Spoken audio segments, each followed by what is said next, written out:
नमस्कार दोस्तों, मैं आप सबके लिए एक कहानी लेके आया हूँ जो है एक तांत्रिक की। और कहानी सुनते ही आपका दिल दहलने वाला है। आपने अपनी लाइफ में कभी ऐसी नहीं सुनी होगी। और ये घटना ना तो मेरे साथ घटी है, और ये ना तो मेरे जान पहचान वालों से घटी है। ये घटना घटी है जान पहचान वाला ही मान लो। जैसे कि मेरे दादाजी हैं, उन दादाजी ने सुनाई ये कहानी। तो दादाजी के किसी जान पहचान वाला था कोई, उसकी बात है।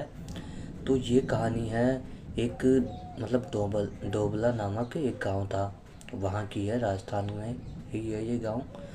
और इस गांव में एक तांत्रिक रहता था।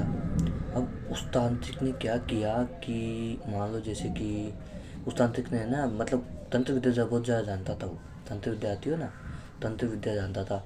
अब उसने तंत्र विद्या में क्या किया, उसने अपनी तंत्र विद्या का गलत इस्तेमाल किया। कैसे किया कि वो अपनी तंत्र विद्या से एक कार्य शुरू किया उसने, कि उससे उसी को फ़ायदा हो और किसी का ना हो। जैसे कि आपको बताऊं, नित्य कर्म होता है ना, नित्य कर्म जानते होंगे आप। नित्य कर्म जानते होंगे, है ना। तो वो नित्य कर्म करने जाता था। अब ये तो रोज़ाना का काम है ही नित्य कर्म का। तो वो क्या है, एक आंकड़े का पौधा होता है। आंकड़े का एक पौधा होता है, हाँ, है ना।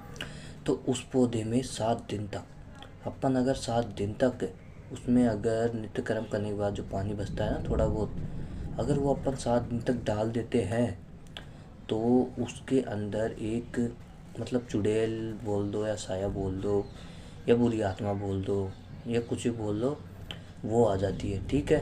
और वो इतनी शक्तिशाली होती है कि वो किसी के बस में नहीं होती। पहली बात तो ये है ना, वो बहुत ज़्यादा शक्तिशाली हो जाती है। तो उस तांत्रिक ने क्या किया, डेली करे गया। अब डेली करते करते 7वां दिन आ गया। अब 7वें दिन क्या हुआ उसके साथ, उसने उसको एक 7वें दिन नित्य स्थान नित्य कर्म करने के बाद 7वें दिन उसको एक भोग देना पड़ता है। भोग देना पड़ता है। तो तांत्रिक ने क्या किया कि वो नित्य कर्म करने के बाद वो भोग 7वें दिन ले गया। और वो आ रहा था भोग लेके, नित्य कर्म करके और पानी चढ़ा के 7वें दिन आ रहा था। तो उसको क्या है, पीछे से आवाज़ आई है। उसने देखा तो इतनी भयानक, इतनी डरावनी, बहुत भयानक थी और बहुत डरावनी थी। तो उसको देखकर किसी को भी अटैक आ जाए, ऐसी डरावनी थी, पूछो मत आप, है ना। तो उसको देखने के बाद वो उससे अपन उसको कुछ भी इच्छा मांगते हैं ना, जैसे कि मेरे को पैसा, बंगला, गाड़ी, कुछ भी चाहिए, वो काम हो जाता है। तो उसने वो काम उससे बहुत दिनों तक करवाया। जैसे कि बता दो आपको, 10-15 दिन, उसने जो जो उसकी इच्छा थी ना, गाड़ी, पैसा, बंगला वंगला, जितना भी कुछ उसको चाहिए था, ये बात है, आपको बताना भूल गया, ये बात है 1905 की। और उसको पैसे वैसे किसी की कमी नहीं थी। और वो उसने देखा अब तो अपन है, तो उसने क्या है, उसको भोग देने 7वें दिन उसने भोग वो कर ही दिया था। और फिर बाद में जब वो गया ना दोबारा, तो उसके पास पैसा, गाड़ी, बंगला वंगला सब था। तो उसने देखा भाई मैं क्या भोग दूँ इसको। उसके मन में लालच आ गया बहुत ज़्यादा। और उसने सोचा कि मैं इसको भोग नहीं देता हूँ। उसने 2-3 दिन तो ऐसे किया, फिर उसने सोचा कि यार अपना इतना काम हुआ है तो अपन इसको भोग दे देते हैं। और वही उसकी सबसे बड़ी गलती थी, क्योंकि उस आत्मा को भोग नहीं देना था। अगर वो उस आत्मा को भोग देता है तो इससे उसी की मृत्यु हो सकती है। और वैसा ही हुआ, उसने उस आत्मा को भोग दे दिया। और उस आत्मा ने जो भी काम किए थे, और उसको आत्मा को भोग दिया, तो उसने तरसाया, भोग नहीं दिया ना, उसने खुद का काम निकलवाया तांत्रिक ने।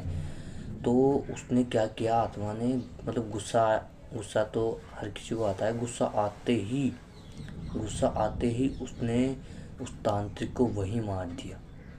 उस तांत्रिक को मारते ही उस तांत्रिक को मार दिया। और मारते ही जब घर वालों को पता लगा, तो गांव वालों को पता लगा कि वो बहुत लालची आदमी था, ऐसे वैसे। तो इस कहानी से अपन को ये शिक्षा मिलती है कि अपन को कभी लालच तो नहीं करनी चाहिए। ये बात तो बड़े बुजुर्गों ने बहुत सही कही है।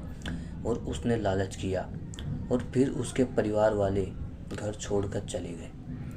और फिर बाद में घर छोड़ के मतलब कहाँ जाते, पर पास के गाँवों में कहीं जाके बस गए। और गाइस, आपने मेरे चैनल को सब्सक्राइब नहीं किया, सब्सक्राइब कर लीजिए और बेल आइकन दबाना मत भूलिएगा, और चैनल को लाइक भी कर दीजिएगा, और कमेंट करके बताइए आपको स्टोरी कैसी लगी। बाय बाय, गुड बाय दोस्तों।